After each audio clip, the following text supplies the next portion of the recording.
नमस्कार मित्रमैत्रिणींनो, आपण याच्या पूर्वी भविष्यामध्ये जानेवारीपासून एप्रिलपर्यंत 3 महिन्याचं भविष्य मी तुम्हाला सांगितलं सगळ्या राशींचं. पण त्याच्यामध्ये मला अनेकांनी असं मला सांगितलं की हे 3 महिन्याचं म्हणजे आम्हाला 3 महिन्यानंतर प्रत्येक महिन्याचं शोधायचं, प्रत्येक महिन्याला मग 3 महिन्यानंतर पुढचं असं नको, तुम्ही दर महिन्याचं भविष्य टाका. त्यामुळे तुमच्या आग्रहास्तव मी आता दर महिन्याचं भविष्य सांगायचं ठरवलं. म्हणून आत्ता मेष ते मीन या राशींचं 20 एप्रिल ते 19 मे या 20 एप्रिल 2026 ते 19 मे 2026 या एका महिन्याचं भविष्य मी तुम्हाला सांगणार आहे. महिन्याचं भविष्य प्रत्येक राशीचं आहे. त्याच्यात यावेळेला एक थोडासा सूक्ष्म बदल आहे जो तुमच्यासाठी अजून चांगला आहे. तो असा आहे की आपल्याला आत्तापर्यंत इतके एपिसोड बघून सगळ्यांनाच कळलं, ज्यांना अभ्यास माहिती नाही त्यांनासुद्धा, की प्रत्येक राशीमध्ये 3 नावं येतात नक्षत्रांची.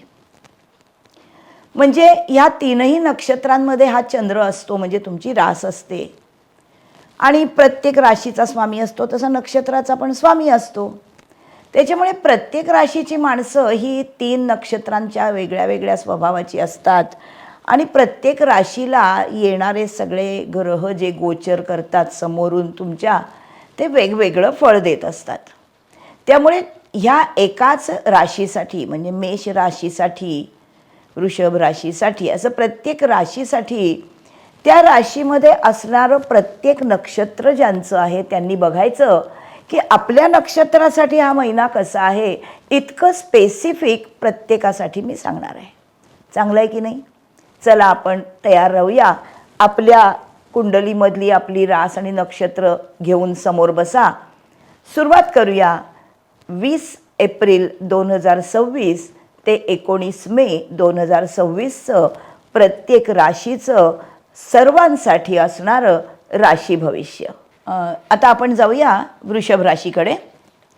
वृषभ रास म्हणजे वृषभेतला चंद्र तुमच्या कुंडलीतला हा 3 नक्षत्रांमध्ये असतो. त्याची सुरुवात होते कृत्तिका नक्षत्राने, पुढचं आहे रोहिणी आणि त्याच्यानंतर आहे मृग. कृत्तिका, रोहिणी आणि मृग अशी 3 नक्षत्र वृषभ राशीमध्ये येतात. आपण आता सर्वसाधारण या राशीच्या लोकांचं भविष्य बघूया आणि सगळ्यात शेवट मेषेचं पाहिलं तसं प्रत्येक नक्षत्रासाठी स्पेसिफिक बघूया. वृषभ राशीच्या लोकांना आत्ता जो शुभ शुक्र आहे तो फार बहार आणतोय.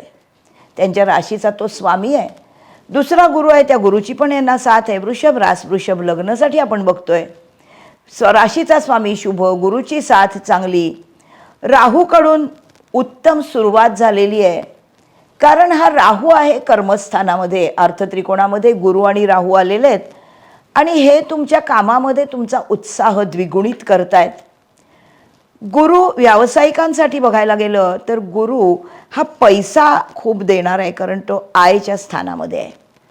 गुरु पैशासाठी काम करत नाही, पण गुरुचा साईड इफेक्ट पैसा आहे. त्यामुळे धनस्थानामध्ये म्हणजे प्रॉपर्टीच्या आणि पैशाच्या स्थानामध्ये आलेला गुरु हा तुम्हाला पैसा खूप मिळवून देतोय, प्रॉपर्टीचा लाभ देतोय. घरामध्ये विवाहासारखे मंगल क्षण येतील किंवा तुमच्या घरामध्ये जर तुम्ही नवपरिणित असाल किंवा अपत्याची वाट बघत असाल तर अपत्याची चाहूल पण लागेल, कारण कुटुंबस्थानातला गुरु कुटुंबाची वाढ करतो. चंद्र तर या संपूर्ण महिन्यात खूप जास्त शुभ परिणाम देणार आहे. मे महिन्यात व्यवसायात समाधान मिळेल. राहू बरोबर मेमध्ये मनातून खूप नवीन कामं अतिशय उत्साहाने करायला सुरुवात कराल. या राहूची दृष्टी चतुर्थावर आहे आणि षष्ठावर आहे. षष्ठावरची राहूची दृष्टी हा योग तुम्हाला तुमच्या शत्रूंचा नाश करणार आहे. त्यामुळे तुम्हाला हितशत्रूंपासून काही त्रास नाही. गुरु आणि राहू एकमेकाकडे बघतायत तुमच्या कुंडलीमध्ये, वृषभ रास वृषभ लग्नाच्या कुंडलीमध्ये. त्याच्यामुळे अतिशय उत्साहाने तुम्ही कामाला लागलेले आहात. गुरु तुम्हाला पैसा चांगला मिळवून देतोय. मंगळ, बुध, शनी सगळेच जण काम भरपूर करून घेणार आहेत तुमच्याकडनं. नोकरदारांना कदाचित त्यांना दशमातनं जाणारा 10वा राहू हा नवीन कामाची सुरुवात करून देऊ शकतो. नवीन नोकरी किंवा नवीन जागी बदली, प्रमोशनचे योग आणू शकतो, कारण गुरु षष्ठाकडे बघतोय. एकूणच नोकरदारांना पण हा गुरु, राहू, शुक्र हे सगळे ग्रह आत्ता खूप मदतनीस आहेत. वृषभ राशीच्या लोकांना पैसा ही खूप महत्त्वाची गोष्ट असते, कारण ती शुक्राची रास आहे आणि ती धनस्थानातली रास असल्यामुळे पैसा हे आयच्याच स्थानातली रास असल्यामुळे त्यांच्या मनासारखं त्यांना आत्ता प्राप्ती होणार आहे. कुटुंब स्थानामध्ये गुरु आहे, त्यामुळे कुटुंबातल्या सगळ्या गोष्टी किंवा कुटुंबात असणाऱ्या सगळ्या माणसांचं एकमेकांशी खूप छान पटणार आहे. खूप मजेचा हा काळ असणार आहे तुमच्यासाठी. विद्यार्थ्यांना स्पर्धा परीक्षामध्ये यश देणार आहे. जी मुलं 12वी नंतर GRE, गेट अशा परीक्षा देणार आहेत किंवा जे दुसऱ्या मोठ्या यशासाठी काही स्पर्धेतल्या परीक्षा द्याव्या लागतात किंवा ऑफिसमधल्या काही स्पर्धा परीक्षा द्याव्या लागतात, अशा वृषभ रास वृषभ लग्नाच्या लोकांना या स्पर्धा परीक्षेत उत्तम यश मिळणार आहे. आणि ते यश मिळाल्यावर तुम्हाला पुढे गोष्टींसाठी तुम्हाला ॲडमिशन्स मिळणं किंवा एकूणच तुमच्या प्रगतीसाठी, प्रमोशन्ससाठी उत्तम आहे हा गुरु. संतती होताना जानेवारी महिन्यापर्यंत थोडाफार त्रास दिसतो, पण संतती ही गोष्टच अशी आहे नाही का, की जी वाट बघितल्यानंतर तुम्हाला आनंदच देणारी गोष्ट आहे कधीही. परदेशी जाण्यासाठी ह्या गुरुपेक्षा जूनमध्ये 1 जून 2026ला कर्क राशीमध्ये येणारा जो गुरु आहे हा परदेशी जाण्याचे योग आणणार आहे. नोव्हेंबर 2026पर्यंत उत्तम काळ आहे. ज्यांचा चंद्र वृषभ राशीत आहे त्यांना एप्रिल महिन्यामध्ये जरा संघर्ष मात्र करावा लागेल. मेमध्ये नोकरी, स्वतंत्र व्यावसायिकांना संघर्ष करावा लागेल. आणि ज्या गृहिणी आहेत, गुरु त्यांच्या दुसरा असल्यामुळे वृषभ राशीला घरामध्ये काही वाढ करायची आहे, काही नवीन वस्तू आणायच्या आहेत, मौज मजेसाठी काही करायचं आहे, तर त्याच्यामध्ये त्या नेहमीच भाग घेतात आणि ते उत्तम करतील. त्यांच्या राशीतनं जाणारा शुक्र त्यांच्यातल्या कलात्मकतेला खूप चालना देणार आहे. वृषभ राशीच्या स्त्रिया यांच्याकडे चांगली कलात्मकता असते आणि एप्रिल मे या 2 महिन्यामध्ये घरातल्या लहान मुलांच्या जबाबदारीतून थोडीशी सुटका मिळते ना, कारण शाळांना सुट्टी असते. त्यामुळे कुठे कुठे प्रवासाला जायचं, तिथे काहीतरी नवीन कलात्मकतेमध्ये शिकायचं, अशा गोष्टी यांना आवडतात. या जरा आत्मकेंद्रित व्यक्ती असतात आणि त्यामुळे कलेमध्ये या अतिशय सूक्ष्मपणे बघून अतिशय खोलामध्ये जाऊन उत्तम कलात्मकता आणि उत्तम क्रिएटिव्हिटीनी या काम करतात. या उत्तम स्कल्पचर आर्टिस्ट पण होऊ शकतात. हा शुक्र त्यांना यात मदत करणार आहे. त्यामुळे गृहिणींनी आपण घरी बसलोय तर आपला वेळ कसा सत्कारणी लागेल हे त्यांच्याकडे आपोआप चालत येतील कलेच्या वस्तू. आता आपण बघूया प्रत्येक वृषभ राशीच्या नक्षत्रासाठी कसे आहेत दिवस महिनाभरातले. 30 दिवसामधले तुम्हाला 12-14 दिवस उत्तम असतील, तर त्याच्या मागच्या पुढच्या दिवसामध्ये आधीचा दिवस तयारीत आणि पुढचा दिवस ते एन्जॉय करण्यात, असं एकूण सगळाच महिना छान जाईल. बरोबर आहे की नाही? बघूया वृषभ राशीमधल्या कृत्तिका नक्षत्रासाठी कुठला दिवस चांगले आहेत.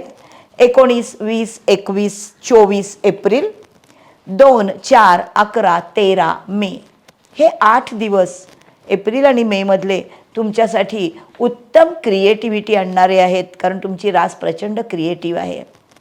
यातलं रोहिणी नक्षत्र जे चंद्राचं आहे, ही माणसं मुळातच आनंदी असतात, कारण चंद्र म्हणजे आनंदाचं वातावरण. त्यामुळे आनंद पसरवण्यासाठी यांना यांच्याकडच्या अंगभूत गुणांचा फार उपयोग होतो आणि हेच दुसऱ्यांना दाखवणं यांना फार आवडतं, कारण शुक्र आहे. शुक्राला प्रेक्षक नसतील तर शुक्राला उपयोग काय?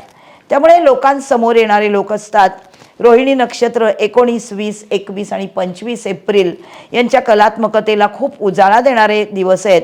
1, 5, 12 आणि 14 मे या मे महिन्यामधल्या दिवसामध्ये खूप क्रिएटिव्ह कामं, खूप क्रिएटिव्ह कलात्मक गोष्टी, खूप क्रिएटिव्हिटी, आपल्या वस्तूंचं प्रदर्शन भरवणं, अशा गोष्टी यांच्या आयुष्यामध्ये घडतील. मृग नक्षत्र जे आहे मंगळाचं, हे नक्षत्र पुढे मिथुनेमध्ये जातं. त्याच्यामुळे दोघांचा थोडा अंतर्भाव याच्यामध्ये आहे, वृषभेचा आणि मिथुनेच्या स्वभावाचा. पण वृषभ मृग जे आहे ना, इथे हे शुक्र मंगळाची एकत्र युती झाल्यासारखं आहे. त्याच्यामुळे क्रिएटिव्हिटी आणि कृतीपूर्णता दोघंही यांच्यामध्ये आहेत. 19, 20, 21, 24 एप्रिल यांच्यासाठी उत्तम दिवस आहेत. 1, 2, 4, 11 आणि 13 मे हे मे महिन्यामधले उत्तम दिवस आहेत या मृग नक्षत्रासाठी.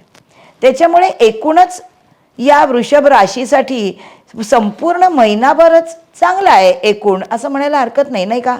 क्रिएटिव्ह रास आहे ही. जेवढी जास्त क्रिएटिव्हिटी दाखवतील, कारण वृषभेतला शुक्र जवळजवळ 19 एप्रिलपासून महिनाभर राहणार आहे. तो पहिला शुक्र आहे, दुसरा गुरु आहे, 10वा राहू आहे, 11वा शनी आहे. हे सगळंच तुमच्यासाठी उत्तम आहे. त्याच्यामुळे रवी जरी मे महिन्यामध्ये 14 मेपर्यंत जरा आरोग्याला थोडासा त्रास देईल असं वाटत असेल तर तापटपणा करू नका. तसेही तुम्ही आनंदी राहणारे लोक आहात, पण आपलं ऐकलं नाही कोणी तर त्याच्यावर रागवून बसणं हा स्वभाव थोडासा मुरड घातलीत तर तुम्हाला आनंदच मिळेल सगळीकडे. बरोबर आहे ना? कसं वाटतंय बघा आपलं वृषभ राशीचं भविष्य. या वृषभनंतर आपण पुढे जाऊया. आपल्या सगळ्या राशींमधलं तुम्ही जे आपल्या आपल्या नक्षत्राचं लिहून घेतलं आहेत ना, तर तुमच्या नक्षत्राप्रमाणे हा महिना तुम्हाला कसा जाणार आहे तुम्हाला कळलं आहे. आपला चंद्रकुंडलीत चांगला आहे, त्यामुळे आपण पॉझिटिव्ह आहोत.